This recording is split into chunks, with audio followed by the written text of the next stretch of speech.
Hello, good morning.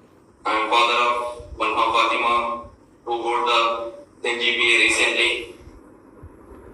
I would like to inform all Kakatiya group of schools.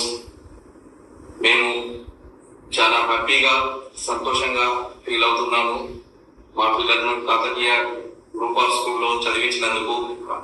ఎందుకంటే వారి యొక్క dedication పిల్లల పట్ల మరియు చదువు పట్ల సాంస్కృతిక కార్యక్రమాల పట్ల చాలా అభినందనీయం. అందు గురించి మేము చాలా సంతోషంగా ఫీల్ అవుతున్నాము. మా మిగతా పిల్లలను కూడా ఇదే కాకతీయ గ్రూప్ ఆఫ్ స్కూళ్ళలో చదివియాలని, ఇంకా వేరే మనకు తెలిసినటువంటి కొలీగ్స్ ను వాళ్ళను కూడా వాళ్ళ పిల్లలను కాకతీయ గ్రూప్ ఆఫ్ స్కూళ్ళలో చదివిస్తే బాగుంటుందని చెప్పుకుంటూ ఈ అవకాశం ఇచ్చినందుకు కాకతీయ గ్రూప్ ఆఫ్ స్కూల్స్ కి కృతజ్ఞతలు తెలియజేస్తున్నాను. Thank you Kakatiya group of school. All